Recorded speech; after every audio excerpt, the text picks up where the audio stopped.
Hola chicos, vamos a iniciar con el tema de la corteza cerebral. Ya habíamos hablado un poquito del sistema nervioso y ahora nos tocará analizar a la corteza que, como podemos ver, o vamos a ver más bien, tiene muchísimas funciones. Y una de las más importantes es que procesa toda la información proveniente del exterior o del interior del mismo organismo, ¿verdad? Bueno, hay que entender una cosa. El sistema nervioso sabemos que tiene una formación que aproximadamente se da en la tercera semana de gestación o en la tercera semana de vida intrauterina, que es cuando se empieza a desarrollar propiamente las estructuras más primitivas del sistema nervioso. Recordemos que hay un surco neural, pliegues neurales y finalmente se forma el tubo neural, que es de donde se va a partir el desarrollo del sistema nervioso.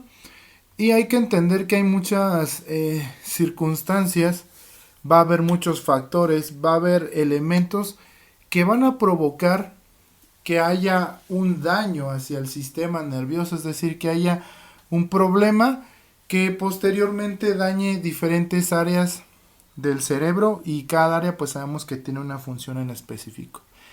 Aquí menciono algunos de los factores de riesgo que pueden llegar a provocar un daño neurológico, ¿verdad? Entonces hay que entender primero que hay factores que pueden ser del feto propiamente, otros que tienen que ver con la placenta y otros que tendrían que ver con, en este caso, la mamá, ¿sí?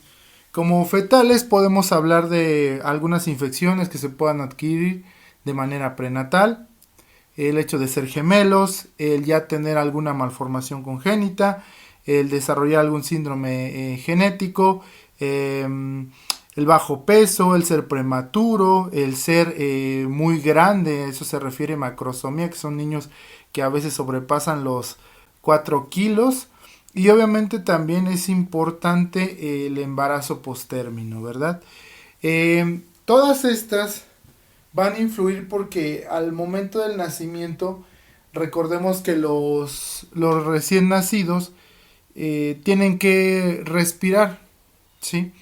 Estos factores van a provocar que ellos tengan un problema, que no se adapten al medio cuando nacen y finalmente puedan provocar que si el sistema nervioso no está respirando, no está adquiriendo la cantidad de oxígeno que se debe, haya un daño neurológico.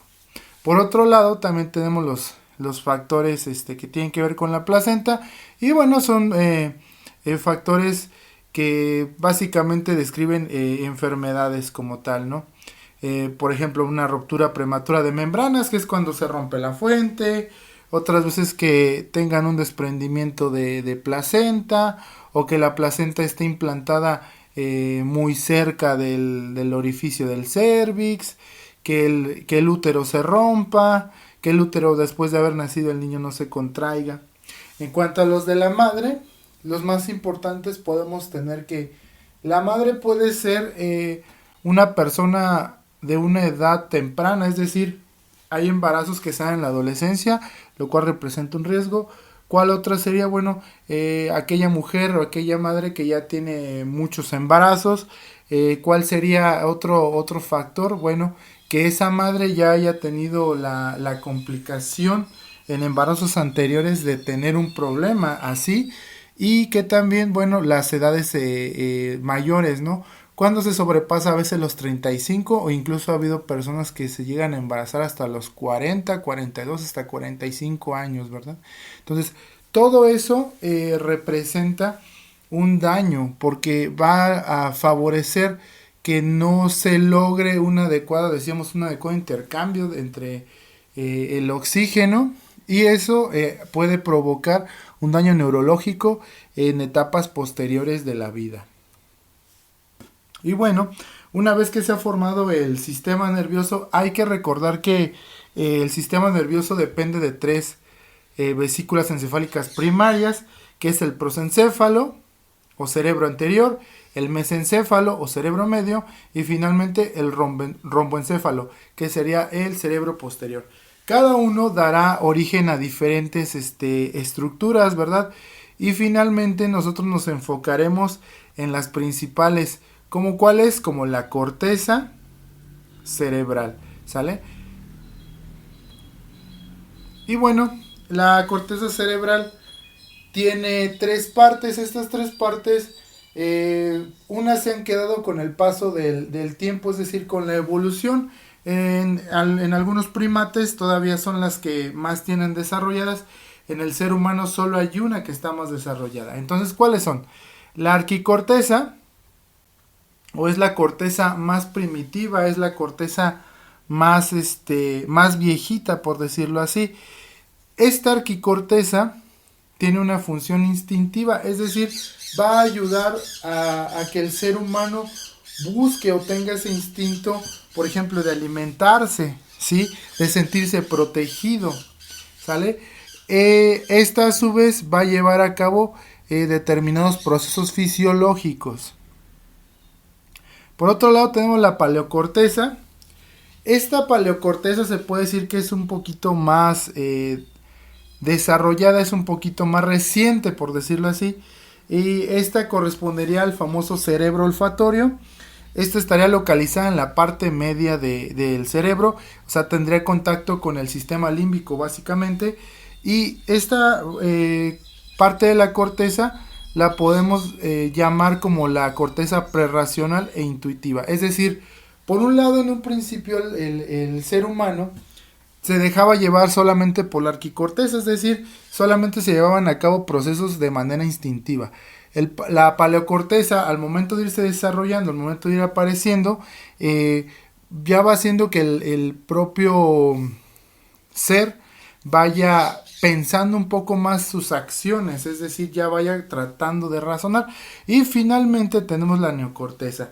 La neocorteza, que es la que se encuentra desarrollada en un 90% en todos los seres humanos, es decir, es la que ocupa el mayor número o el mayor, vamos a decir, la que ocupa la mayor cantidad, ¿sí? Esta neocorteza está solamente presente en el ser humano, es decir, los primates, otros mamíferos no la tienen. ¿Por qué? Bueno, pues porque esta neocorteza tiene la función de el raciocinio, es decir, es lo que nos da la característica como tal de ser humano, ¿sale? Entonces acuérdense, son 3 partes, las 3 cortezas las tenemos desarrolladas, unas más que otras, unas aparecieron en un principio y otras pues como tal son las que nos dieron esta característica de ser una persona, o de ser consciente, o de ser razonado, en este caso el pensamiento, ¿verdad? Y bueno, el cerebro, ¿qué hay que comentar del cerebro? El cerebro como tal va a tener una configuración externa. Esta configuración externa sabemos que lo van a dar primero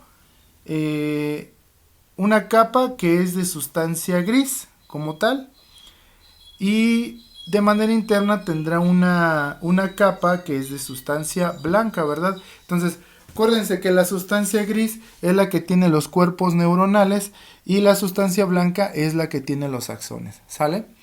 Una vez entendido esto, hay que entender que el cerebro tiene un espesor más o menos, en este caso la corteza, de 2 a 4 milímetros, y que va a tener unos pliegues o unas rugosidades conocidas como giros o circunvoluciones, ¿sale?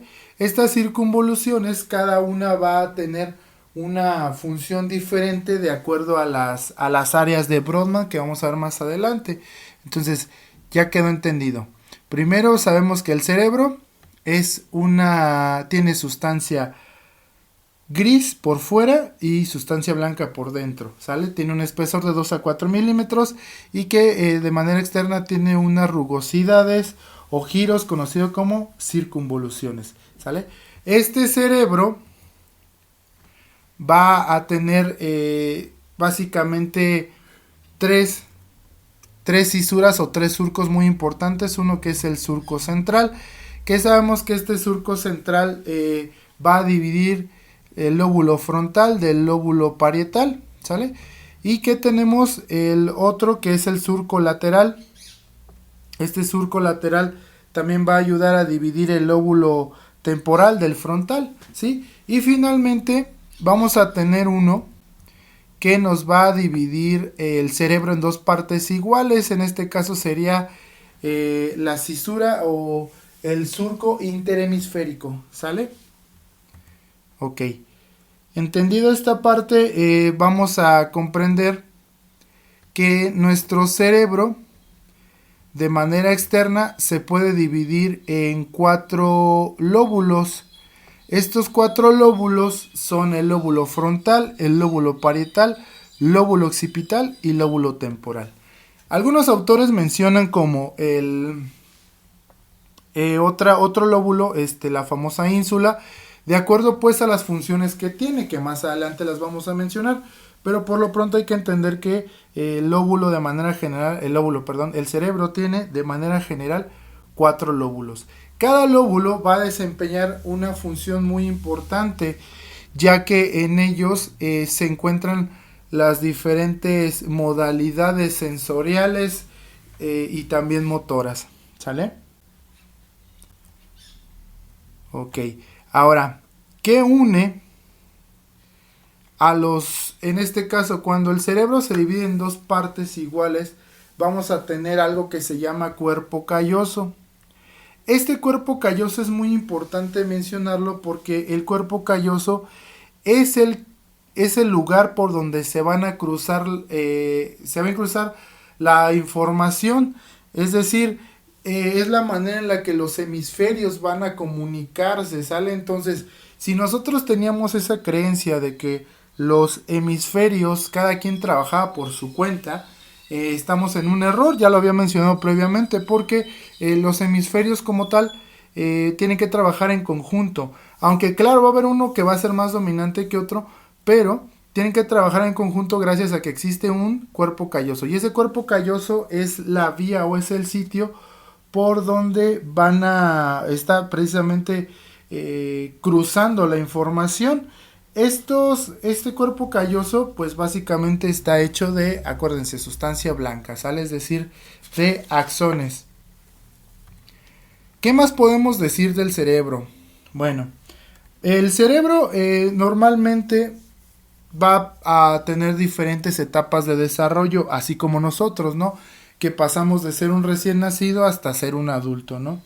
Entonces, en un principio, el cerebro al nacimiento pesa 350 gramos, ¿sale?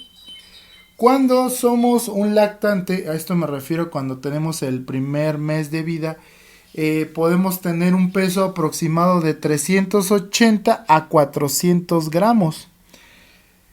Cuando ya hemos cumplido un año, va a tener un peso de 910 gramos. Y cuando hemos cumplido 2 años, ya tiene prácticamente el peso del adulto, ¿sí? O un peso muy cercano al del adulto, que sería de 1200 a 1350 gramos. Hay que recordar que el peso del cerebro de manera normal es de 1300 gramos a 1500 gramos, ¿sale? Entonces hay que entender que no tiene el mismo peso y que no está formado al 100% al momento del nacimiento, sino que con el paso del tiempo, es decir, cuando vayamos creciendo, vayamos desarrollando, el cerebro también lo hará. Bien, ahora ya que hemos entendido la configuración externa, vamos a hablar un poquito de la sustancia blanca cerebral. Esta sustancia blanca cerebral va a estar constituida por axones mielínicos y amielínicos. Básicamente vamos a tener 3 vías, ¿sale? Que esto es lo que está ejemplificado aquí como tractos. Tenemos tractos de asociación.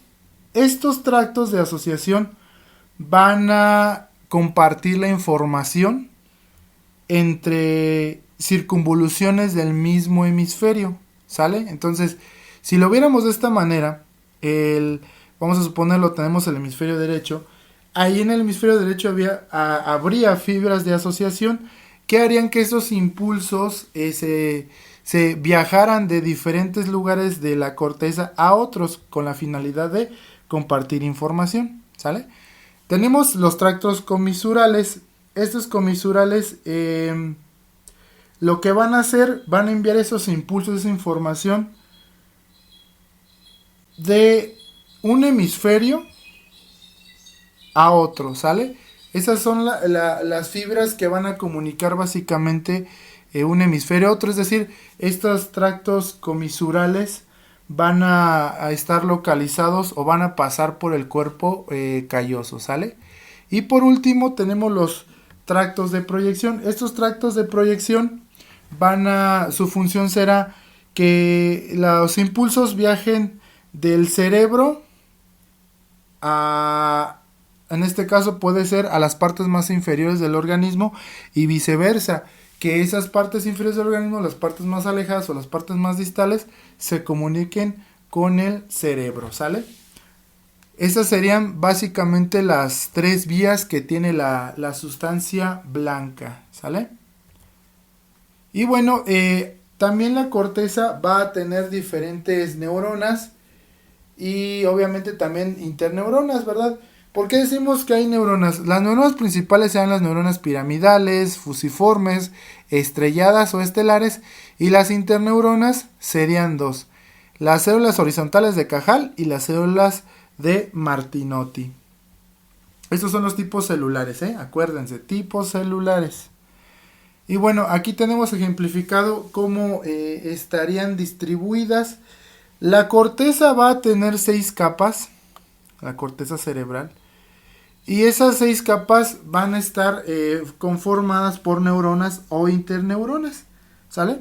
Entonces aquí tenemos una imagen de una neurona piramidal, de una estrellada, de una horizontal, de una fusiforme, una célula horizontal, de una neurona fusiforme, y finalmente las células también de Martinotti. Acuérdense que unas sí son neuronas y otras van a trabajar, básicamente unas se van a estar comunicando entre las partes más superiores con las más profundas, o las más externas con las más profundas, y otras van a comunicarse, vamos a decirlo así, en una misma zona, ¿vale? Lo que decíamos, ¿no?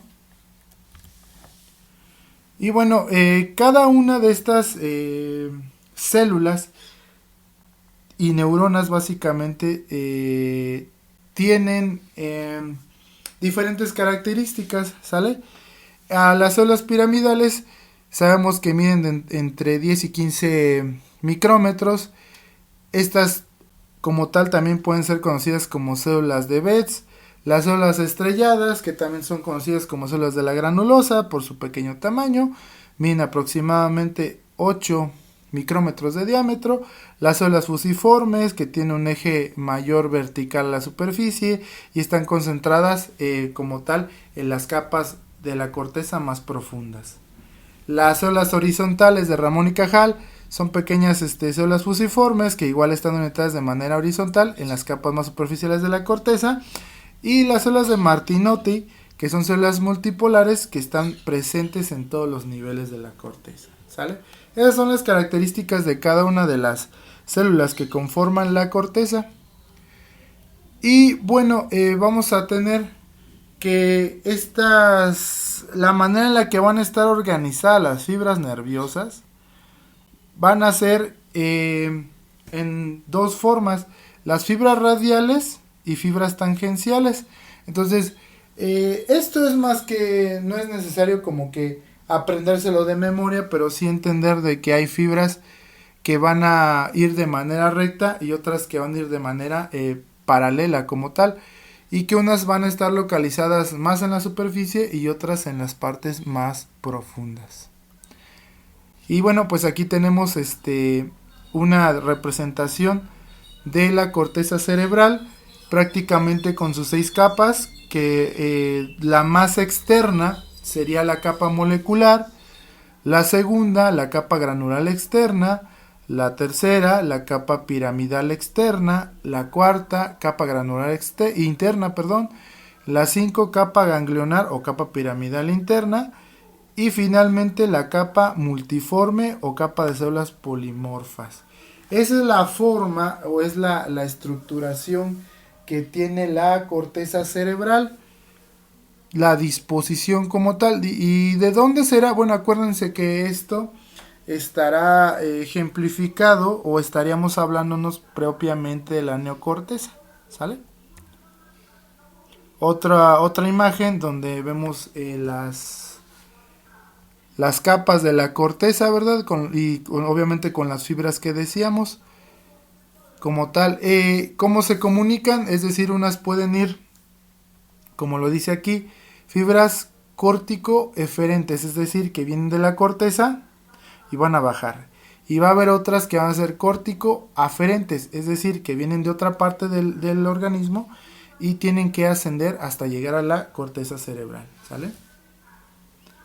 Y bueno, esto no es más que repetir lo que ya se ha mencionado, las capas de la corteza cerebral, que sabemos que dijimos que la más superficial es la molecular y la más profunda es la multiforme. Cada una pues debe de tener sus características propias. No es importante que se aprendan de memoria las características de cada uno, pero sí que sepan cuántas capas son y cuál sería el nombre de estas capas.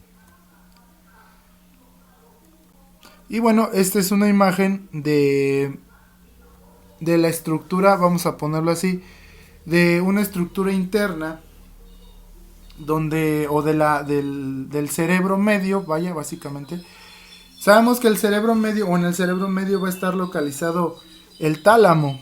El tálamo tiene muchos núcleos y cada uno de esos núcleos tiene una función específica. Pero muchas de las vías sensoriales o sensitivas, para poder llegar a la corteza, primero tienen que pasar por el tálamo, ¿sale? Acuérdense, eso es bien importante. Si se acuerdan, cuando mencionábamos lo de el sistema nervioso somático, cómo viajaban las sensaciones, ¿no? Que decíamos que se ocupaban 3 neuronas, una neurona de primer orden, una de segundo orden y una de tercer orden, y decíamos que cada una tenía una localización específica y la neurona de tercer orden tenía que pasar del tálamo hacia la corteza, ¿sale? Eso es bien importantísimo. Bueno, esto es lo mismo y en fin. Vamos a empezar con la descripción de las áreas de Brodmann, ¿sale?